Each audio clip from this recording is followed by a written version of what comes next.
I am chasing people up right now. It's recording now, okay? Yeah, thank you. No problem. So if you are currently doing that, where you're trying to get a couple of more staff in who should be here, I'll give it 2 minutes then for these reflection questions, just to give you an opportunity. If you kind of text in or whatever to jog people along.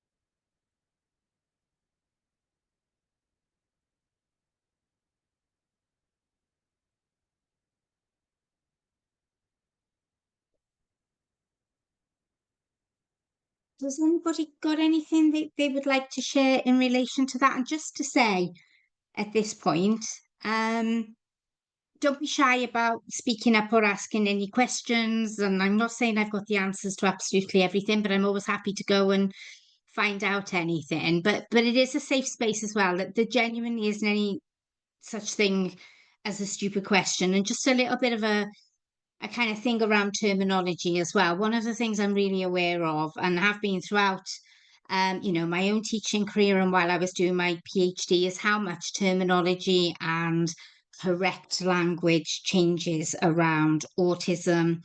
For example, when I first started writing my thesis, it was generally felt that you should use person first language, which meant that we use the terms like child with autism. And then not long after I finished writing it, that had already changed to identity first language, where it's now more acceptable to say autistic child. But what I'm really aware of is because language changes, because and we're going to do a little bit on language in a couple of minutes. Sometimes I think it can make people afraid to speak up and ask questions, and we feel as though we're going to say it wrong or whatever. This is genuinely a safe space for any questions you've got or any comments that you want to make, any challenges you're experiencing. It's a safe space. So please don't feel as though, don't be shy. These are your colleagues. It's all good. So that said, is there anything that anybody would like to share at this moment in terms of, or even what you think maybe this evening might be about? And there's someone has shared in the chat, which I'm happy to feed in. You can do that if you'd rather do it. I can't really see it very well. Yeah, no, that's absolutely fine. So Kat says she's new to one-to-one sessions and doesn't have a lot of experience working with non-speaking students. So she's here to learn. So that's perfect. You're in the right place. Yeah, perfect. That's brilliant. Thank you for that. Thank you for sharing. Anybody else want to say anything before I move on? No. Oh, well, no, it's good. Just speaking. It's good. It's great. I feel like I'm not just talking to the screen. Thank you for that. Okay. So a little bit now, I suppose, about why I focused specifically, aside from my own experience. But even though autistic children who are minimally verbal or non-speaking make up around 25 to 30% of the autistic population, they continue to be a neglected cohort, both in academic research and education practices. So that bit is actually from my own thesis, and that was my observation in terms of the research that I did. And just an example of that, so that figure you will see quite often changing. Sometimes you will see that figure as 35%. I've seen it as high as 40%. Either way, we are talking a real reasonable amount of the autistic population. The reason the figure changes is because there isn't actually any set definition or criteria in relation to when we're talking about somebody who's minimally verbal, non-speaking, pre-verbal, non-verbal. So all those terms are used interchangeably. But then also on top of that, there isn't any real set criteria about what it means to be non-speaking. So on that basis, when you're trying to measure how many people there are, that makes it really, really difficult. And in the research that I did, when I looked at research papers, what I found was everybody was defining it differently. So on that basis, the numbers are going to be different. In terms of reading ability, I would say that's probably one of the most neglected areas for non-speaking children in general, and I'm including any non-speaking child in that category, not just autistic children. And that's been my experience throughout education, my role now as a school improvement partner, and also the research that I've carried out. So just to give you an idea, these are, if you like, the key messages. So if you get nothing else, these are the key messages that I'm going to try and reinforce for you throughout this session. So autistic non-speaking children are often not included in autism research because of the challenges with providing accessibility to materials, and reading assessments is a prime example of that. So the majority, nearly all reading assessments, except for the modified one, which I'm going to show you this evening, will require the ability for a child to be able to verbalize the answers. So they need to be able to read out loud the sentences and then answer comprehension questions. So they take for granted that everybody's got the ability to express themselves verbally. And of course, that means instantly any non-speaking child, when presented or not presented, as the case may be, with this kind of assessment, is going to be at a disadvantage because they're not going to be able to participate. And that's not just reading assessments, that's lots of assessments. And I'll go into that a little bit more as well. But as a result of that, we generally know very little about the abilities of children who are non-speaking. But the evidence in the classroom, and I'm including my own classroom and the years that I worked in a special school, the growing research in the area, and again, I'm including my own research in terms of that, is showing more and more that these children have hidden abilities or undiscovered abilities. And some of the examples of that are a greater understanding of what is being said to them and around them than people often assume. And with that comes a little bit of caution, if you like, because I know from my own experience in the classroom and being with other adults in the room, of course, I always had TAs in the room as well. Sometimes when somebody is non-speaking, there is a danger that we forget that just because they can't speak doesn't mean they're not listening and understanding the things that we are saying around them. And so sometimes when we are having conversations, whether it be about that child or whether it be about our own lives or anything else, it's very easy for us to forget that actually these children can have great understanding of what we're saying. Then also there's the ability to read and spell, or the capacity to learn to learn to read, is another ability which I've shown in my research is completely underestimated. And I'm including, all schools in that, including specialist provisions. And then on top of that then is the ability to use their reading and writing skills to communicate. So not just to have their wants and needs met, but to express their wants, desires, interests, opinions, and ideas. And I'm going to show you an example of that. Reading, why I focused on reading, why I really, promote this, is because when you think about the skill of reading, when you focus on reading, it opens up so many other avenues of learning and communication. So when we focus in on that, it can open up a whole new world for a child. And I've genuinely seen that in person with children I've worked with, and also now with information that's been shared with me as a result quite often of doing the training. And I am going to share a little bit of that with you as well. So I'm just going to show This is only like a 1-minute video. But again, this is just a demonstration of all those key messages that I've just been talking about.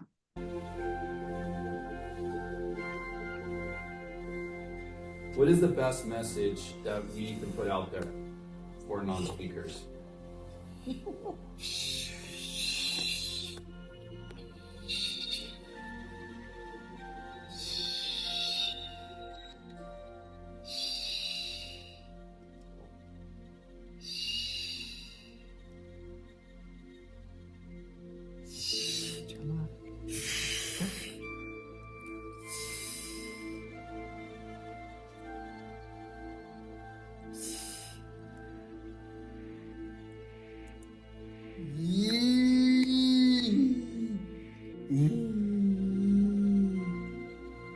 I want them to have hope.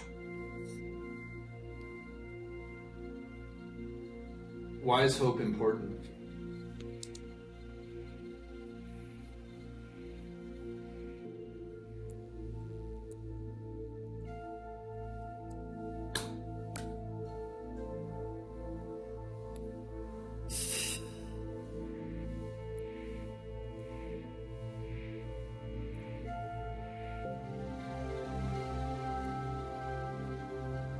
Really dark tunnels are illuminated.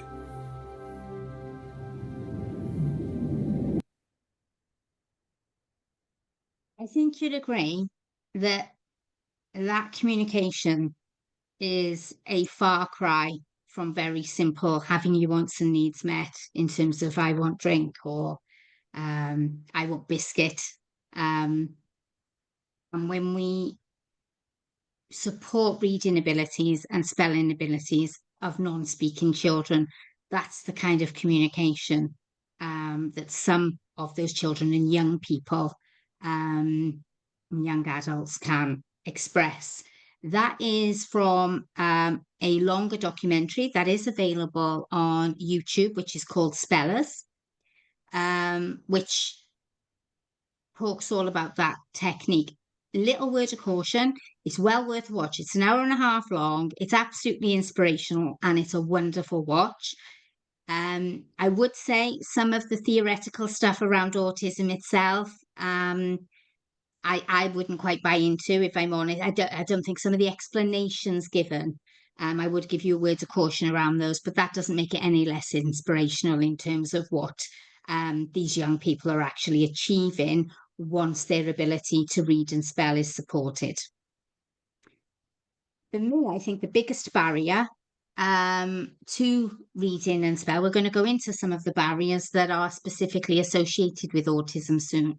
But one of the biggest barriers is actually as the adults around them, in terms of the assumptions that we are making around non-speaking children. And if we do have low expectations, that is not, that's not all on us. I know from when I was in the classroom, I know what the education system, I remember the messages that often came through, when I was teaching, and lots of those assumptions around children who are non-speaking.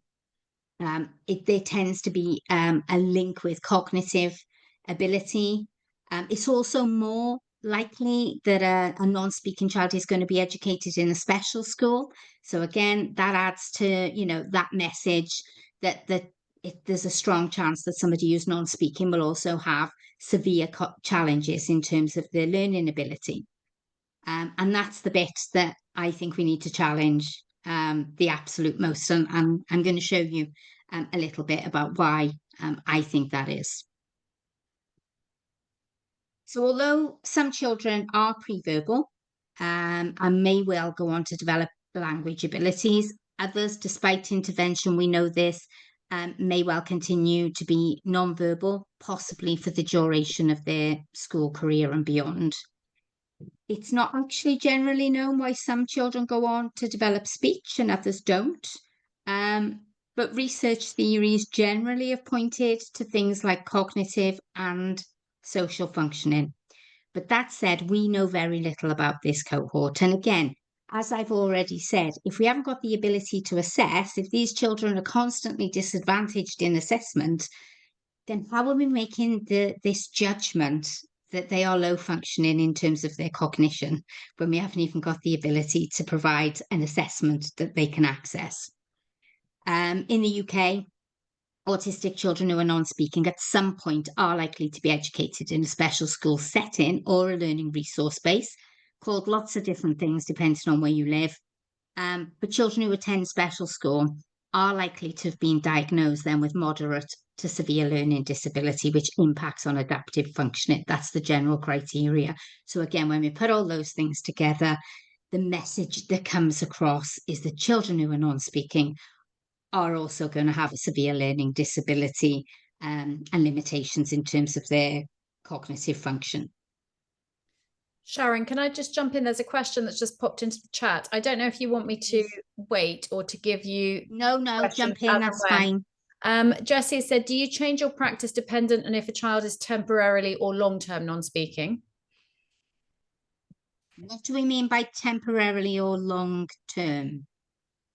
And I wonder if that question is about selective mutism, which Jessie, I'll give you an opportunity to either unmute and call out or pop another response in the chat for that. Yeah, but probably selective mutism is more. Yeah. Jan also has written something about that as well. She's saying that the classic example, and I think this was based on what you were talking about with assumptions, is that her children who have selective mutism, especially in social situations, and the amount of times they can come home and tell you what gossip is happening because the teachers forget that they are taking in what they're actually listening, even though they're not speaking. So, yeah, so I suppose, does it apply, I think is the...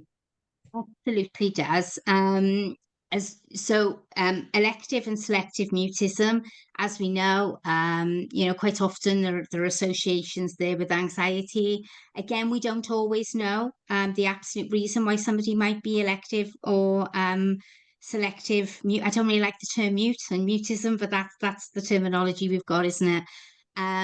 But at the same time, yeah, I mean, when I come to talk about things like assessment and strategies, what we're actually trying to do is to provide for that learner in what is the most appropriate way so that we can get the most accurate picture of what their capabilities are and then support those capabilities. So if, and it may even depend on the day, somebody, quite often children who are selective mutism may well, for example, be silent in school, but then verbal at home. Sometimes they may well be silent, but then verbal at certain points in the day. And sometimes that really is about ensuring that what we're doing is providing the optimum support and yet absolutely adapting your approaches depending on what kind of day they are having. And again, it's about not making those assumptions about what the level of understanding is for any child who's non-speaking at any point, but we can go into that a little bit more. I'm also going to include in there any child who's echolalic.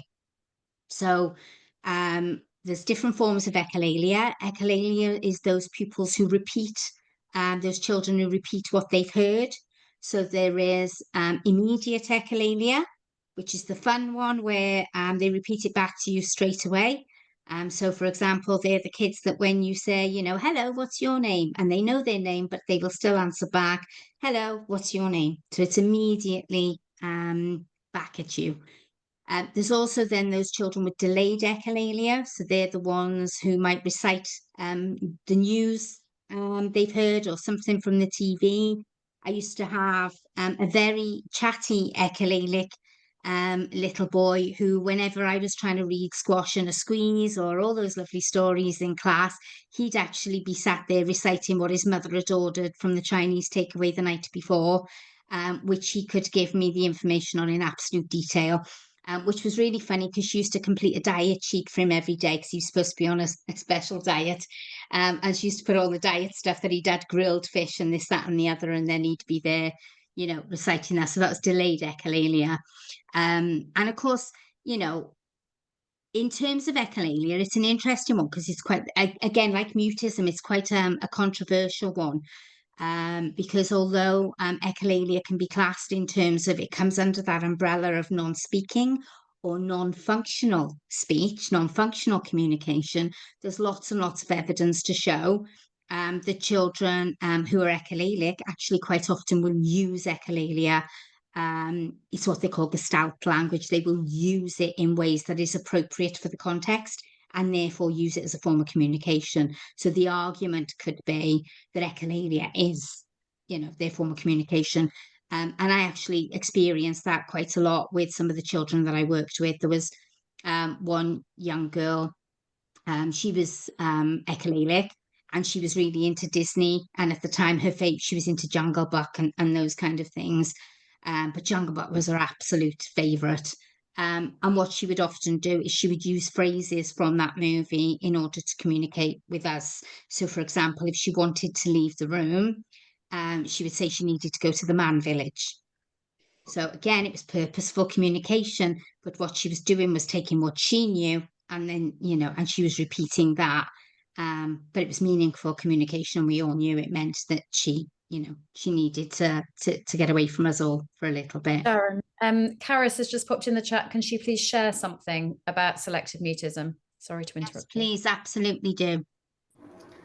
All right. I just didn't want to just butt in and say it, but I work in a nursery, so it's 2 to 3. But I have this little girl, and when she first started, she didn't speak to anyone, and we obviously didn't know, so we kept observing her throughout, and she's my key child, but she got a really good relationship with me, but she would ignore every other staff member, every other child, and just play with herself. But we mentioned she would play fine, but we mentioned it to them about selective mutism, and we tried to encourage her in other child's play, and it kind of got there. But recently we have group times where we sing songs and we just sing, and we have a special helper song where they help with jobs and stuff, so we pick a different child every day.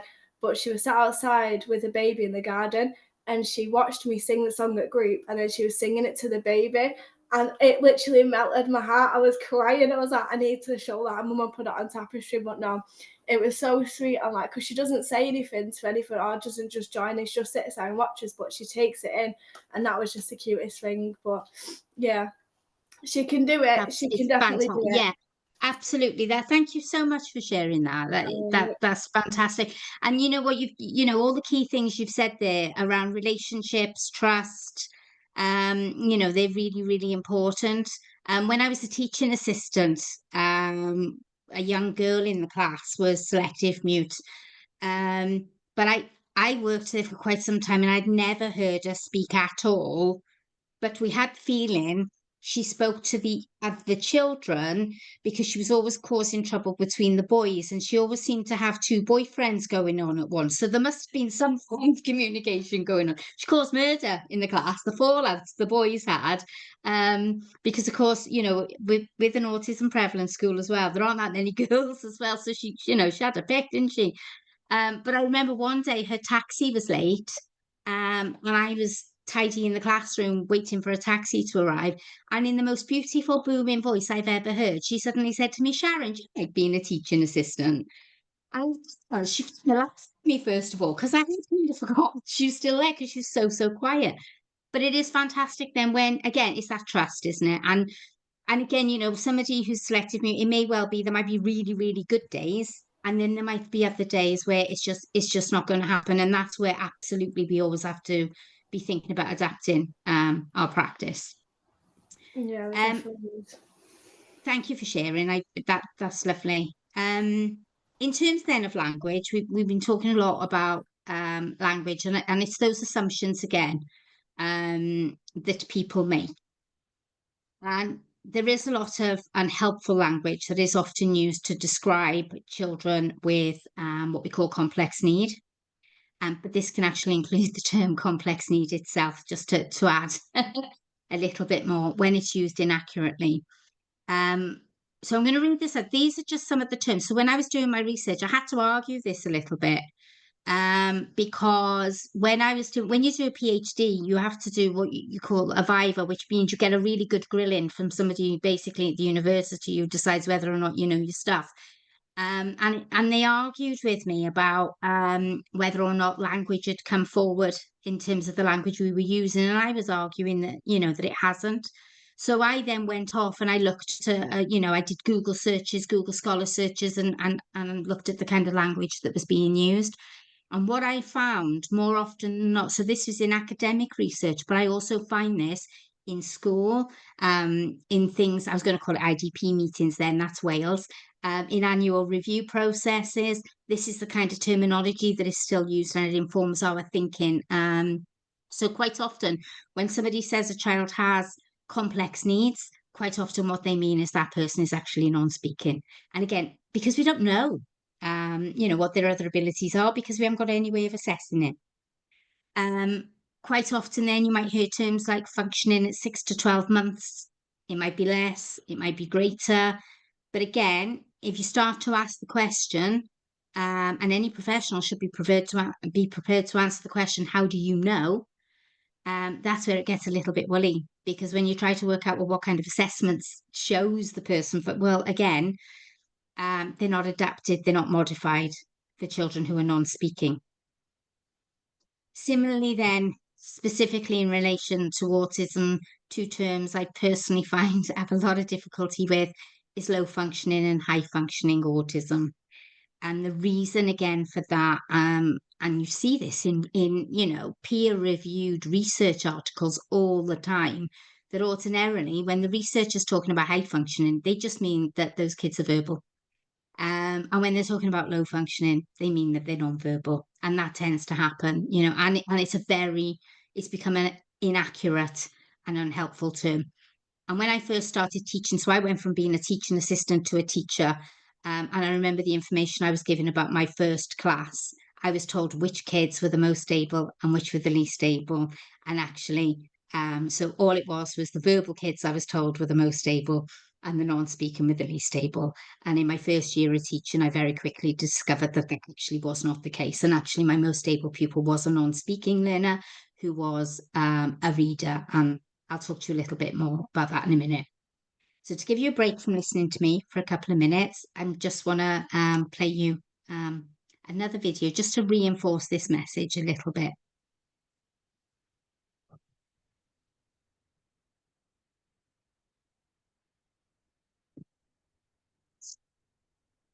If we can get it to play. Greetings to my fellow members of the elated class of 2022 and to the relieved parents, cheering siblings, and dear friends who supported us. Salutations to the caring faculty, administrators, and staff who fed our brains and nurtured our souls. I would also like to thank my fellow valedictorians, Emily Curran, Sophia Froz, Charlie Mellon, and Jessica Linnemeyer, for giving me the honor of addressing you. Rollins College Class of 2022, today we celebrate our shared achievements. I know something about shared achievements because I am affected by a form of autism that doesn't allow me to speak. My neuromotor issues also prevent me from tying my shoes or buttoning a shirt without assistance. I have typed this speech with one finger with a communication partner holding a keyboard. I am one of the lucky few non-speaking autistics who have been taught to type. That one critical intervention unlocked my mind from its silent cage, enabling me to communicate and to be educated, like my hero Helen Keller.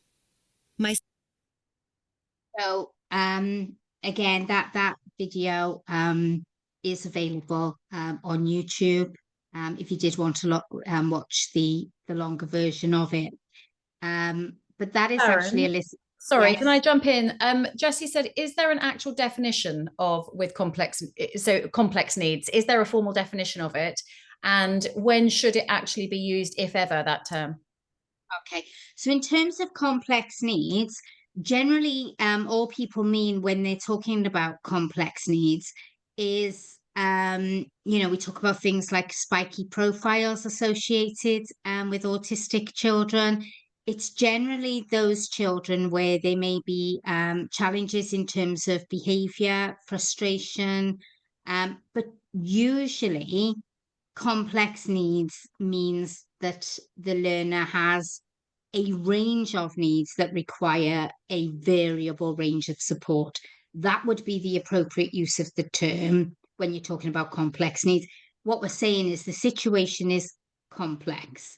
When I believe it's used inaccurately, and I'll give you an example of this. When I first went to work in a new school, I was told that they had a complex needs class. So the whole school was for autistic children, but there was one particular class I was told this was the complex needs class.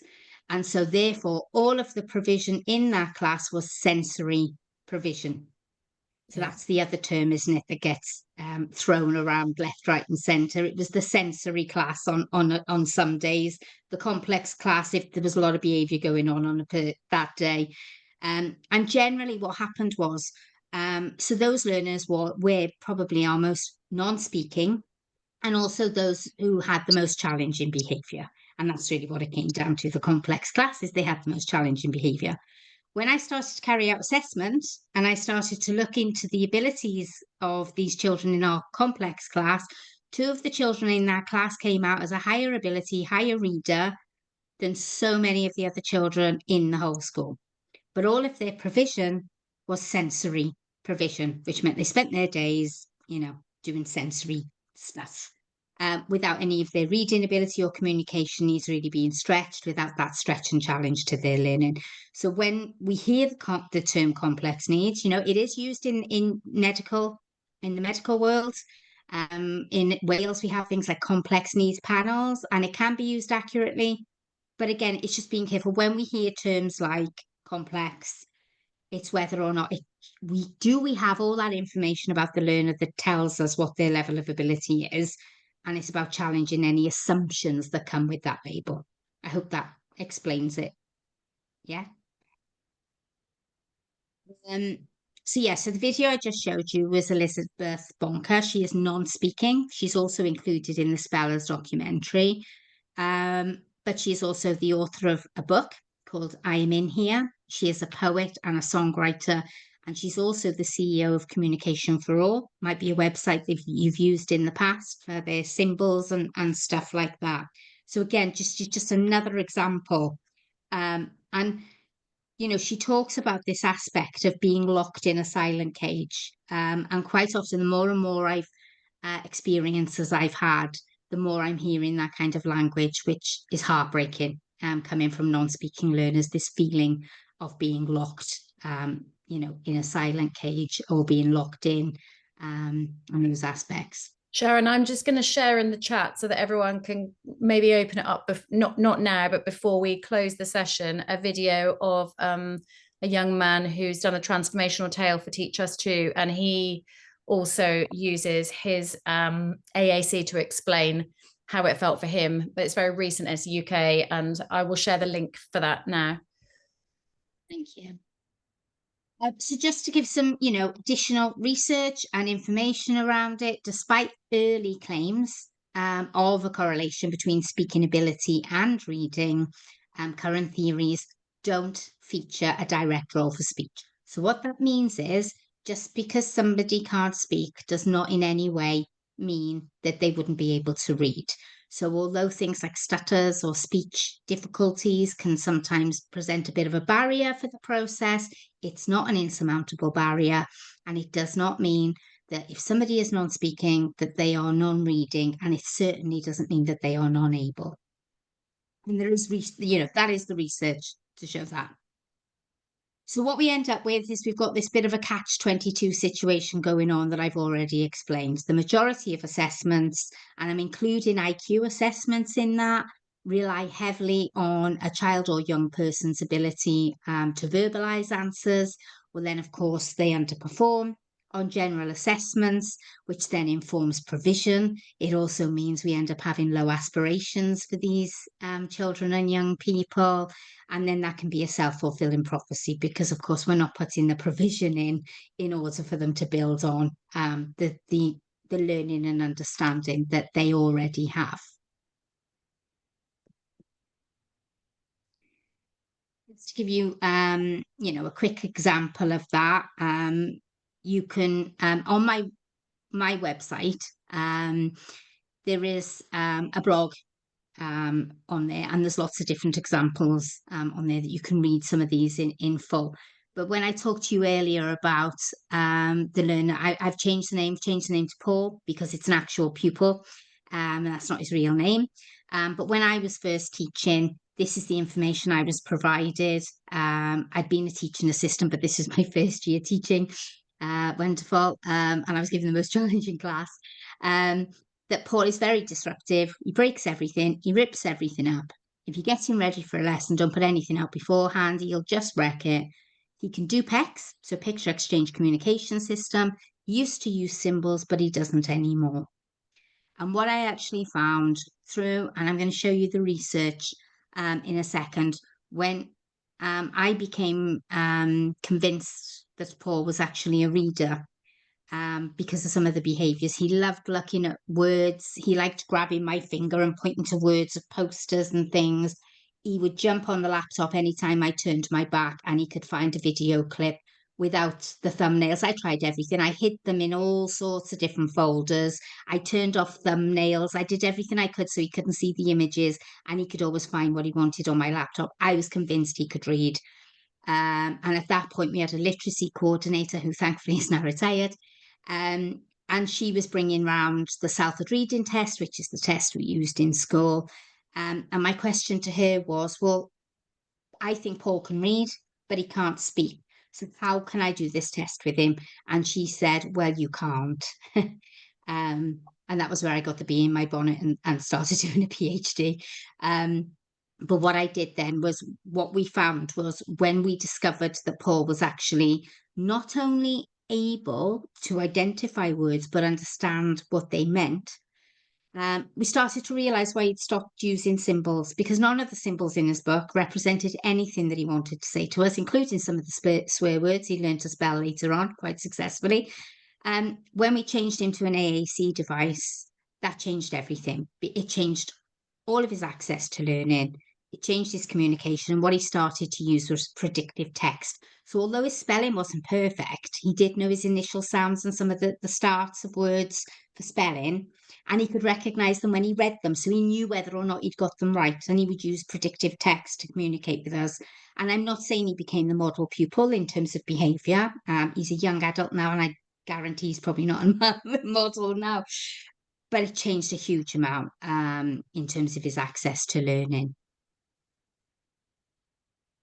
I'm going to give you a real whistle-stop tour of the research, which took me 7 years to do, and COVID happening right in the middle of it all as well, before we go on to look at some strategies for supporting reading and communication. But basically what I did was I surveyed 70 special schools across the UK, because what I really wanted to do was find out whether or not we were the only school who didn't have the capacity to assess reading abilities for our non-speaking children. And these are the results that I, from those schools. So what we actually found was a whopping 30 out of the 70 weren't doing any testing at all. And then there were those who were doing some testing. So some were using the Salford Reading Test, which more information about that is available on my website and a little bit in a second. Some were using the NEALS, which is known as the NARA, and lots of different forms of reading assessment. But what I really wanted to know was the opinions of the practitioners in terms of, did they believe that those tests could give them an accurate picture of the reading ability for their non-speaking autistic learners? And as you can see there, 16% said that they were moderately fit for purpose, and 84% said that they weren't fit for purpose at all. There was a hidden one in there that came up as 0, which was, these tests can provide a true and accurate picture of reading ability for our learners. So that means none of those practitioners believed that any of those assessments were actually useful to get an idea of ability for these children. So on that basis, I wanted to find out, well, is that justified? Is it because Paul is a unique child? And maybe we don't need to be testing I didn't believe that, but of course that had to be tested out in terms of whether or not non-speaking children generally have this capacity for reading.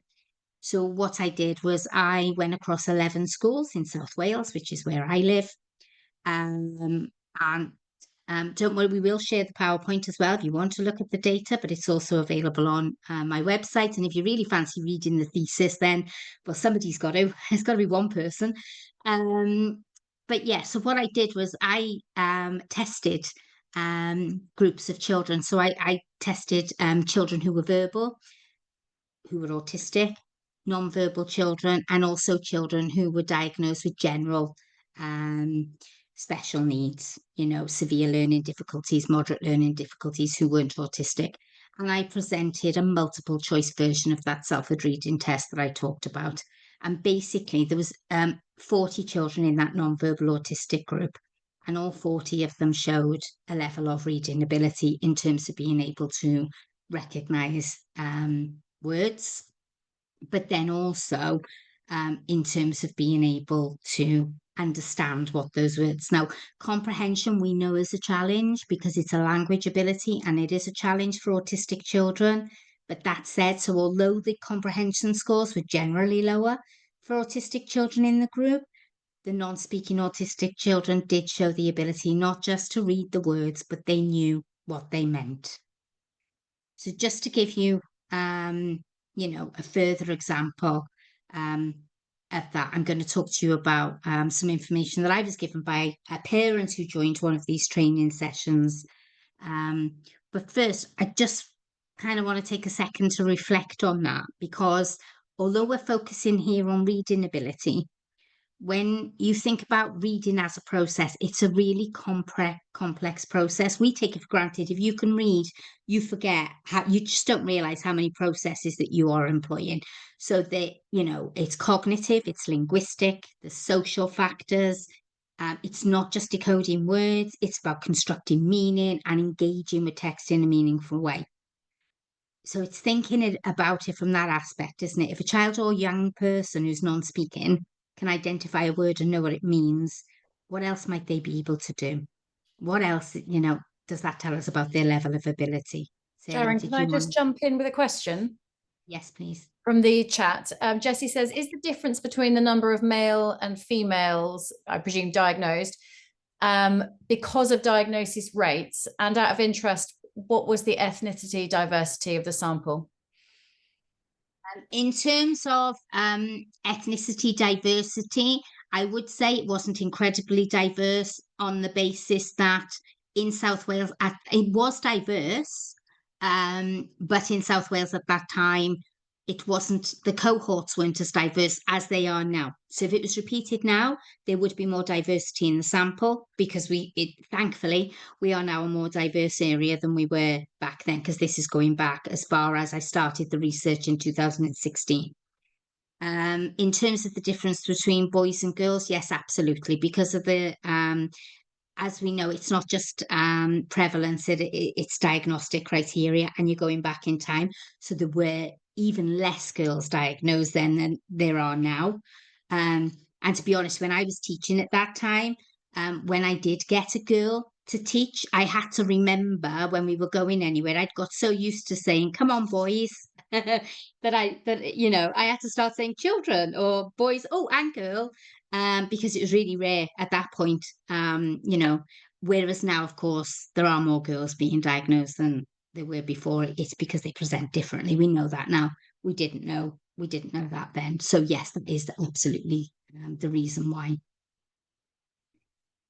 So in terms of the test that I used, as I said, I took a traditional standardized test and I turned it into multiple choice. There are always going to be compromises when we turn something into multiple choice, but I did a lot of workings out. I was required to do a lot of workings out to demonstrate that that test wasn't just easier because it was multiple choice. And if you ever want to look at that, again, feel free to look at that in the thesis. That was probably the biggest headache I had, was doing those calculations. I had to do what you call corrections for guessing, so that I could prove that it wasn't just a case that the children were guessing the right answer. So if anybody ever wants to look at those statistics, please do, because it took me hours and hours and hours and a lot of crying to get there.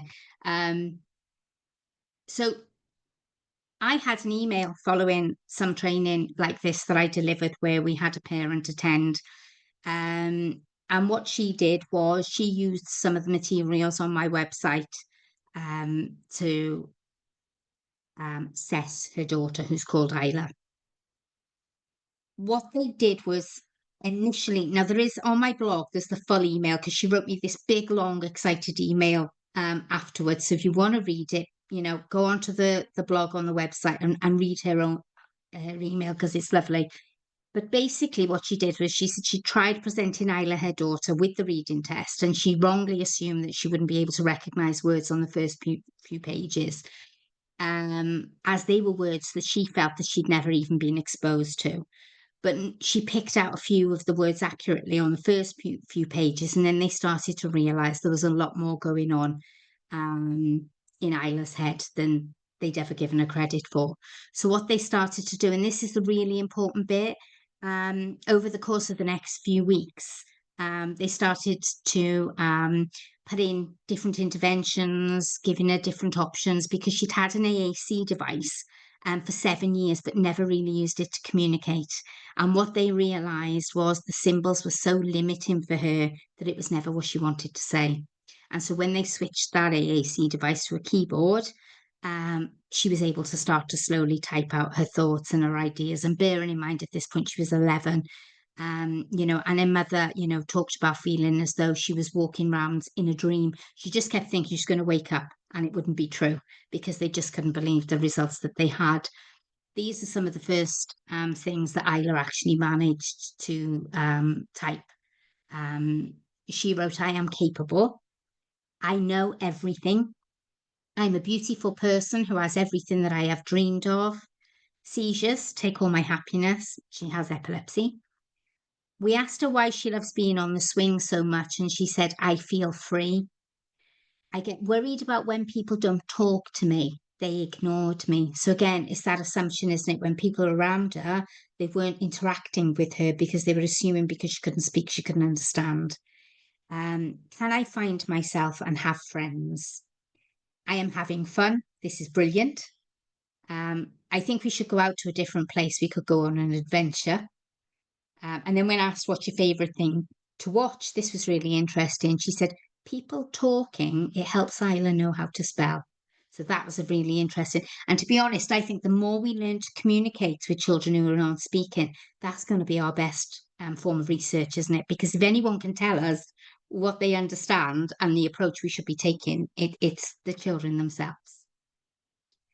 So just to give you an idea, there is a section on the website which shows the materials that I used for that testing. I can't go into it thoroughly now because it would take ages, but they are free materials, and I'm always happy for an email. All the instructions are there if you wanted to use it. There are different forms. So there's a longer version of the test, which is a more formal one. But then there is also a graded word reading list if you just wanted to have a go and see if a child, you can put them up on big interactive whiteboards, and I've seen one school do that, and that was fabulous because they had a child in a wheelchair and he was able to reach up and this isn't about test conditions. This is about trying to find out if somebody can recognize and understand words. So it's about presenting it in whatever way is most appropriate.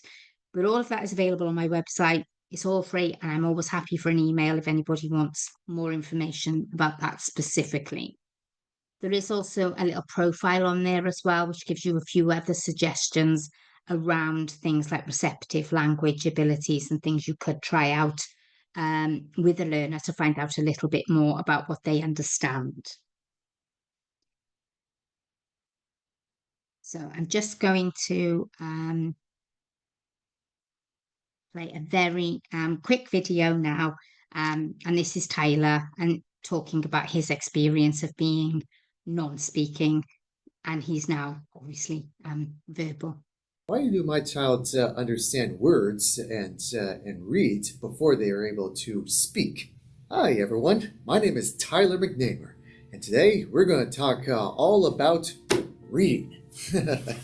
So a little thing about me is that I wrote a book at high school all about what it's like to have autism in the first person point of view, and then years later I wrote another book that's all about what it's like to have autism in the first point of view after high school, and that's what the books are all about. So if you want a good insight on what it's like to have autism and where some of the adversities have been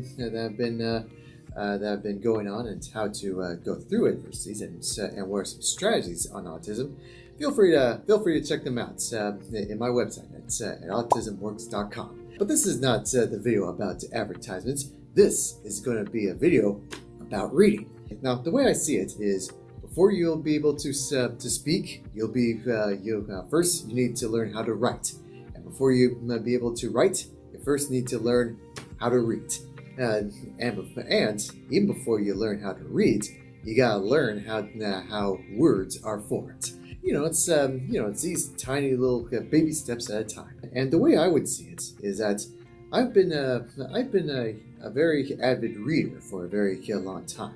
I've understood the words. I learned the English language. I understood what people have been saying, and I decided to go towards more on reading these words. I understand exactly what the words were saying, and understand what they mean. The only problem is that during development, when I didn't have the ability to speak for a while, I just didn't have the ability. Somewhere in here kind of holds me back of not being able to speak properly and to kind of not form like with the vocals and all that kind of stuff too. The only thing I could do is make a bunch of noises and screaming, I guess you can say too.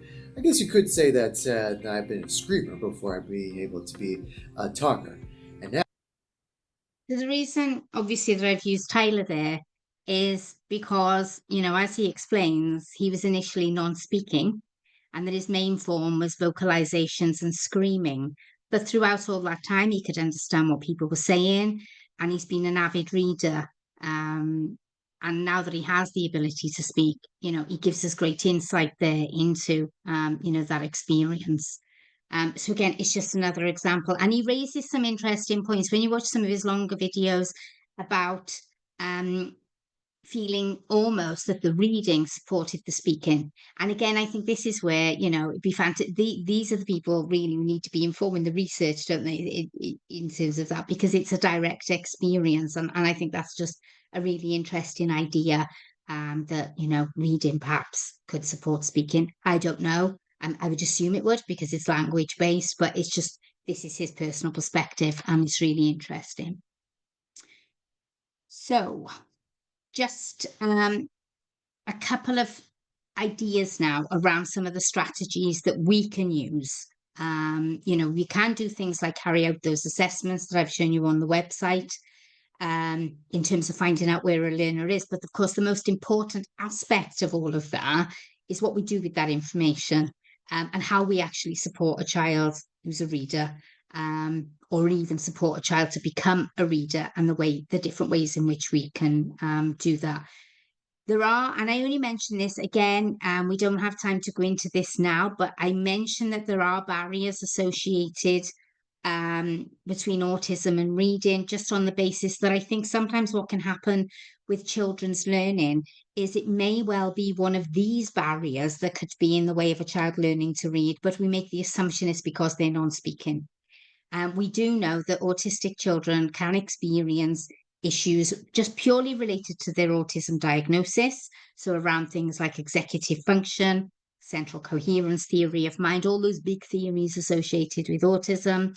There's also a likelihood of really strong word recognition, but an issue around comprehension. And then those what they call the emergent literacy skills, which is all those early reading skills, of learning what a book is, how print works, that print carries meaning, and all those aspects. And the reason I mention those barriers is, like I say, it's just that further thing, I think, where really the only main barrier between a child and their reading ability potentially could be us. And it's just being aware that we can support that. So in terms of some of the strategies that we can use, I just want to make a little note. in terms of phonics. Well, again, we can't go into this in detail. There is a lot of research around it. But one of the parents in one of my training courses insists that I always mention this because she found it so, so helpful, is that although we tend to use phonics-based, reading for children who are typically developing, and that quite often is, is the approved way of learning to read. The research does show, and I'm not suggesting for 1 minute we wouldn't use phonics, but there is research to show that sometimes autistic children don't rely on phonics in quite the same way as non-autistic children. So on that basis, sometimes what can happen is if the approach that we are using is only phonics based, and they're not making that link, then it could well be the phonics that are the barrier, not necessarily the fact, again, that they are non-speaking. So it's always worth exploring as many ways as we can to support literacy. And I'm going to whiz you through. Whistle stop tour again, I know, because we're going to be running out of time if I don't, and I don't want to keep you all night. But just some ideas of what we can do. But it's just being aware, because sometimes we focus so much on those phonics and we wonder why a child isn't making progress, and then we think it's because they're non-speaking. But there is research to back that up. Okay, so in terms of things like vocabulary and word recognition, I know this sounds really, really obvious, but it's making the assumption that every learner we come across, every child, every young person who is non-speaking or verbal has the capacity or will have the capacity to learn to read at some point. And on that basis, we can make our homes, our classrooms, support environments as literacy rich as we possibly can. What we tend to do is we tend to display lots and lots of symbols and PECs and all those kind of things. And I'm not saying we shouldn't, because it's really, really appropriate. But sometimes what I find is quite often we forget to include words in the environment. And when I said about those early reading skills, one of those first concepts for a child when they learn to read is understanding that words have meaning at all, that all these squiggly lines, when they're put together, actually are associated with objects and have meaning. So we can do that in as many child-friendly, classroom-friendly, house-friendly ways as we can. And all that comes down to is labelling absolutely everything. I actually used to do this with my own daughter when she was younger. And I know there's a current trend, and I hate it, but she loves it. She's over 30 now, showing my age, using subtitles. When you watch anything, it drives me bonkers when we're on her setting, but she loves having subtitles on. But then she caught me out because she had the argument, well, it helps the kids learn to read, which is not why she does it, but she knew that one would win me over. But again, it's simple things like that. It's having the words everywhere around us. It's that exposure to words being associated with meaning. That's a real early reading skill that, we can do anywhere, and is really, low level in terms of the level of work involved. The other thing then is things like, for children who, and again, sometimes it can depend on policies around PECs. I know they're different depending on the environment, and there's lots around that.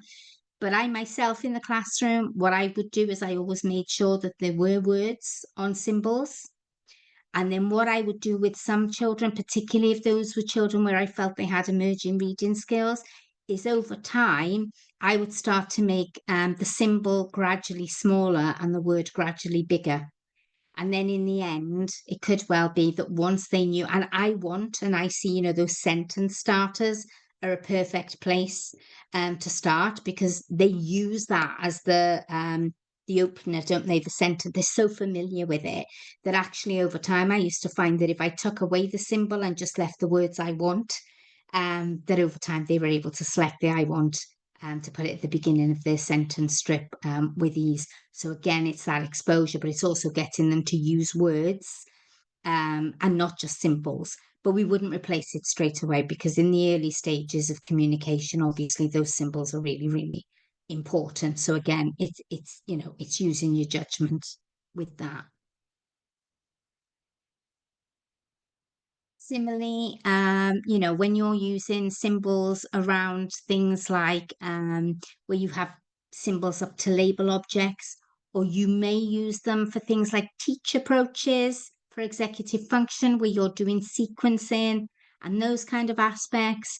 Quite often, when you first produce a symbol using any of the things like the widget symbol makers or any of those, the word will be on there if you want it to be, but it will be the smallest. It will be small, the font generally, and that's fine to start with. But over time, it can be a case of just making the word bigger, putting it in bold, and building up that association between words and symbols. And these are things where quite often, the reason I use these is these are stuff that quite often the kids are already familiar with. So it's not scary, it's not new, it's just introducing words and not just symbols into their environment. And on that basis, things like when you're putting together sequences, so, you know, those life skill sequences that we often use to support executive function. A favourite is how to make a sandwich. You could use multiple choice there in terms of putting words with the images as well. And you could even have children and young people matching words to symbols later on. And you can even build that up to sentences further down the line. So it's using as many of the things that they already know and that they're already familiar with, but starting to ensure that we are not so symbol heavy that we ignore the possibility that these children could actually be using words. And again, we know with symbols, the limitation is they only get to say what we think that they're going to want to say and whatever symbols we've got on their book. The other aspect, which sometimes we overlook, is early writing skills like drawing in order to communicate. And for when we share the PowerPoint, I have put some simple rules there. I know it seems really obvious, but I've seen it done, and I've also seen it done really badly. So it's around, you know, sometimes we did used to have a learner where if she was dysregulated, we found simple questioning. She would actually sometimes draw the answer. So things like what has upset you, allowing the child then to process that question, not keeping talking while they're drawing, checking your own understanding of what they're trying to say. You know, we had one learner, I'm not saying her drawing was great, but again, we don't comment on the drawing because it's not an art lesson, but we eventually managed to work out after a long, long time that she'd broken a cup and hidden it. It's feeling bad about it. And it took us a while, but through drawing and simple questioning, she was able to communicate. And, you know, these are really writing skills as well, aren't they? They're mark making skills, which you can do alongside some of the reading. And again, we are going to share this because I've put quite a few strategies in here. And if you do want to email, I'm more than happy to answer some questions. It's just to emphasize these next couple of strategies, that because there are so many barriers around language for autistic people, sometimes one of the difficulties is if words and reading is taught out of context, like rote word learning, those kind of aspects, the more we can put words into a context for a child or young person, the better. So sometimes it can be really simple things like pairing words with symbols of things they already know. So for example, I've used an apple here, which is a really simple object. And you can spend a huge amount of time exploring all these aspects around the apple. So first of all, what it is, and they can use multiple choice. As you can see, I make the wrong answer. Whenever I use multiple choice, I make the wrong answer so ridiculous so that we would know if a child was completely guessing. So never, you know, if I was using apple, I wouldn't also offer the word pear because it's in the same category and it could be confusing. So as you can see, I'd be asking, you know, what is it? And it's a choice between apple or car. So if they chose car, I would know they're completely guessing, and we need to reinforce the word apple. But then also putting it in context. What do we do with it? Do we eat it or do we wear it? What sort of thing is it? Where do we find it? And then you can do some things like initial sounds, middle sounds as well to further support. But it's keeping everything in as much context as we can, and as to really get that understanding. so that we're not just delivering word reading without understanding, because when that tends to happen, it doesn't tend to stick very well. Making picture books interactive can be a really good one. This kind of thing is really good for anybody who uses PECs regularly, because they're so used to providing you with symbols. I've ruined so many big books in school, sticking Velcro in them with symbols on the big book, because instead of me just reading it as a teacher and then passively sitting there listening, what it would give me an opportunity to do is really interact with the learner and start to ask some questions, just so I can see what their level of understanding is. So as you can see there, simple thing there is observational. I've called them Mike and Molly, I don't know why, but I've labelled everything with a symbol to match the object in the picture, and some simple questions you can ask.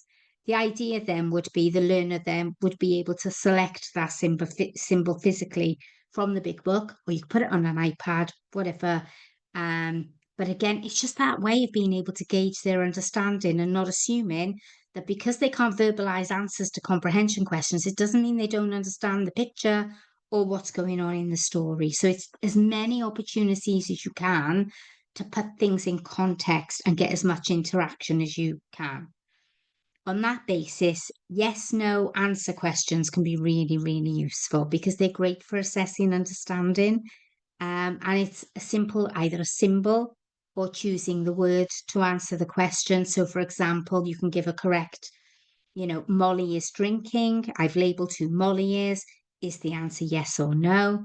Jack is eating. Is the answer yes or no?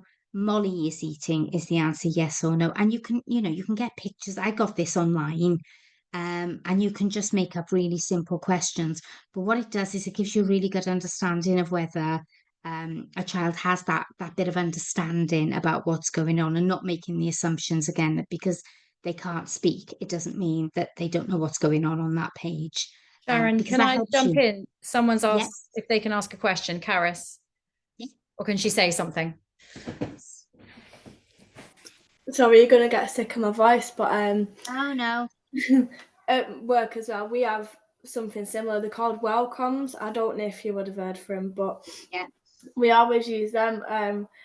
We have a few children that have additional needs and ours, well, are on the pathway to autism because they're so young. But the ones we try to do it with them, but obviously they can't. They're non-verbal, but we try and get and sit down and we say it to them, and then sometimes they point to the correct answer, if you would, but and then sometimes the other ones, they just go get up and walk away from us. But it's just interesting to see how different children with needs understand and learn different ways. And I just find it's so hard to do though, because when we have to say the question, but we can't give the actual answer without pointing or anything, because we've just got to learn the understanding. But yeah, it's just interesting to see how it all and it is giving us time to process, isn't it? And it's really frustrating sometimes because you end up going and you can't do it, and it's just so frustrated. And again, in terms of those kids who walk away, which they do, they vote with their feet. Is as well, sometimes it can be about thinking about the content and changing the content as well. I found with one learner, we couldn't get him to engage in anything, but he was really into Teletubbies. So if I changed everything to Teletubbies, because we had to do that with one exam, he would be engaged. I used to threaten to come into work dressed as a Teletubby because I used to think maybe you're paying more attention to me if he thinks I'm a Teletubby. He shouldn't pay attention if he didn't. no. But it can be about thinking about the interests and the content and just changing it. That's where now, I suppose, online, we've got such a wealth now, haven't we, of options where we can change it up. And also thinking about things like, some kids perhaps don't learn as well when they're sat down. And sometimes, I've seen, situations where if we insist that they're sat doing it, then they stood up and they're gone. And it wasn't because they didn't want to interact. It's just because they don't want to sit down. So sometimes they do better on their feet, don't they, as well? They do, yeah. Yeah. One of ours mainly does, yeah. But yeah, Raz is obsessed. He loves cars and he likes to lie on the floor and just push them back and forth. But I remember not long ago I did an activity. It was painting with like any materials the children could find outside. And it was literally for all of 2 seconds, but the little boy brought a big car over, like put it in the paint and watched the tyre marks like I would do on the floor. So like it does, yeah, that was cute to see. And it was, so he does actually like join in with things, but in his way, and that's all right for him to do, even though other kids have Sometimes like 2 got seconds is something all you outside, need, but it's isn't his it? way of learning, and he's very sensitive with this child as well. So he does like a bit of messy play, and that is actually brought the car over himself and like thought of it and a way to do it himself. It was good for him to see. Good to see. Fantastic, thank you. And on that same note, actually, things like picture books, magazines, those kind of aspects can be really, really useful as well. Getting, motivation and interest levels up. Sometimes it can be really useful when you're looking at pictures. If you've got a learner perhaps who's a bit more passive and not as interactive, it can be around, you can actually think aloud and start to make those connections yourself, in terms of modeling it. So you can say things like, oh, look, this picture shows, and I know this, and look, oh, there's a rabbit. Oh, I know somebody who had a rabbit. And you can have a running commentary, because again, we don't know what that level of understanding is. So again, it's supporting that context and trying to get their interest. And it's that observation, as Carrie's just mentioned there, it's that little bit of really, really careful of observation of those things that if something just, sometimes it might be a tilt of the head that tells you you've piqued their interest, and you grip onto that, and then you will find lots of other materials, whether it be cars or whatever, to support that. But you can also then cut the pictures out, stick them in a book with words, and they can create their own personal picture dictionary over time as well, which we'll go back and refer to. We also use visuals, like we have landlords with like pictures on and stuff, but I don't want to say like he's kind of gone off him, but we use like, I can't bloody say it to save my life, but like G-Star, I think it's called, or something. That's what we use for him now. And it's like, he doesn't understand the words we say, but like the rhythm we say it in. So it's like, it's nappy time or it's lunchtime. He understands that rhythm. And we sit him in a high chair when he eats his food, and he's good, he gets in it by himself, but it's the way it is. He gets one leg stuck every time, and then his guys, right, 1 minute you're stuck. Well, that's what I'll just say to him naturally. And then the other day he went, I stuck, and I was like, oh my god, he's just said I stuck. I mean, that's somewhere, because he just recognised it, and I don't know, but it was like the cutest thing ever, although his one leg was like that in the high chair. It's that repetition, isn't it? Because you've reinforced it over and over again, and sometimes that's what it needs, isn't it? It's that oh no, you stuck, let me repetition. get you out. And he's obviously just like noticed, and then but that was really cute as well to hear him say that when he doesn't really talk to us, like, because he can't.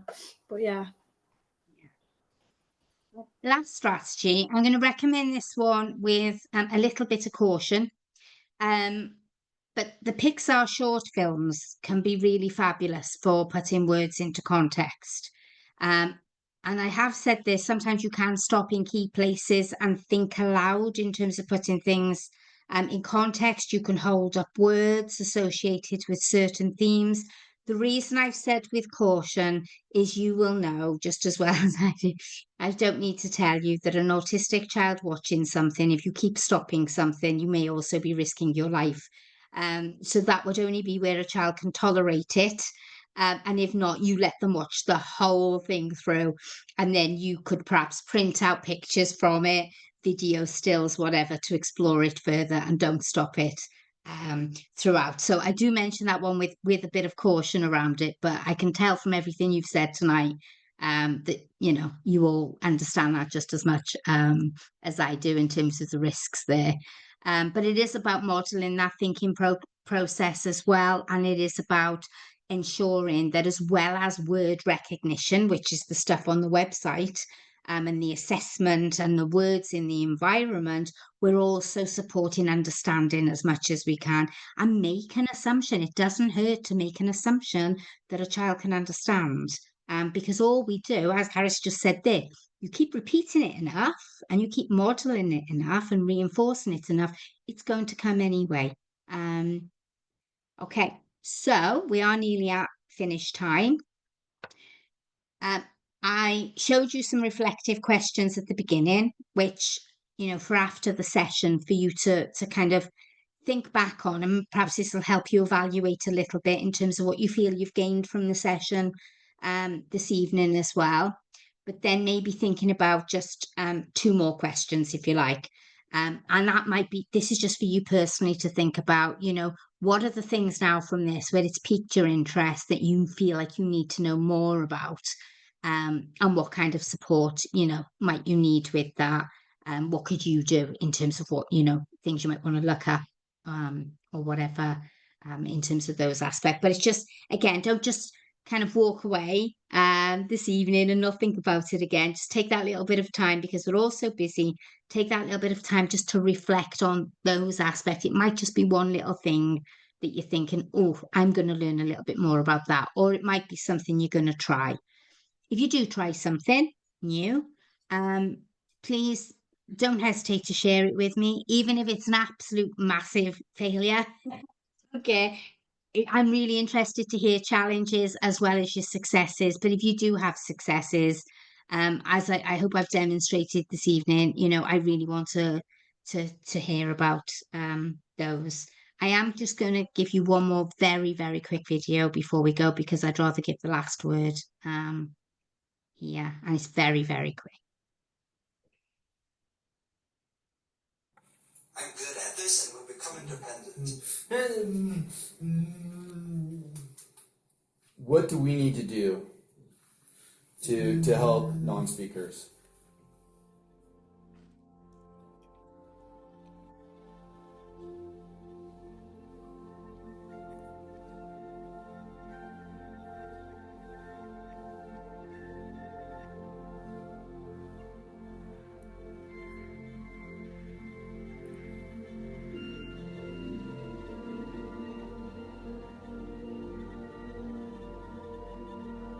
I think knowing that we are intelligent and treating us with respect helps. Okay, I'm going to stop sharing now.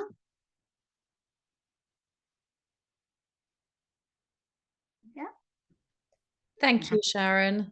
Thank That you. was Thank you so much for all the questions and interacting, because it does make it so much better. Thank you. Yeah, no, that's brilliant. And if anyone has, thank you for another wonderful session. They're always just completely fascinating. And I've heard it quite a few times, and it still astounds me that we are still here in this place where, as you said, so much of what is assumed is due to the lack of spoken language. And so thank you for that. If anyone has any questions that you'd like to ask now, either unmute or pop it in the chat. You're very welcome to email either Sharon or myself at TeachUs2 at any point for follow-up. I will email Jan with a link to the recording, and also with a link to the PowerPoint slides. So once Sharon sends those to me, you'll get a chance to look at those. I will also email Jan with just a couple of questions of follow-up to find out how you found the session, and if there's anything we can do to support you going forwards. It's been really great to have you. Thank you for interacting so well, as Sharon said. Lots of people saying thank you.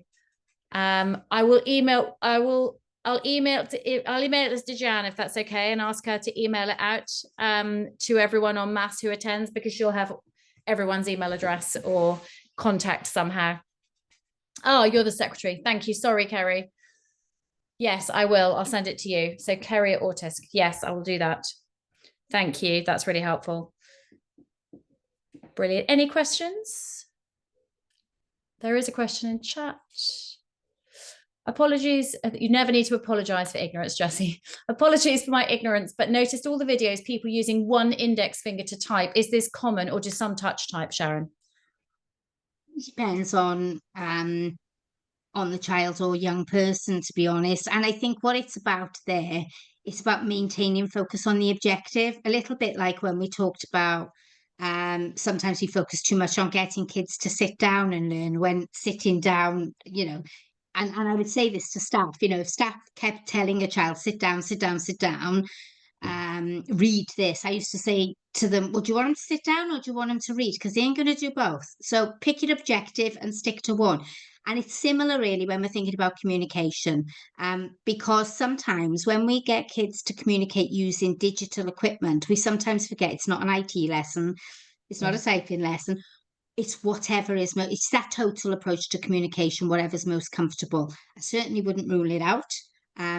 Touch typing isn't as popular now as it used to be when it was taught in school. I'm a touch typer myself. It's probably the only thing I ever did in school. It was the only thing I got out of school, if I'm honest. And that was because I didn't like any of my other lessons.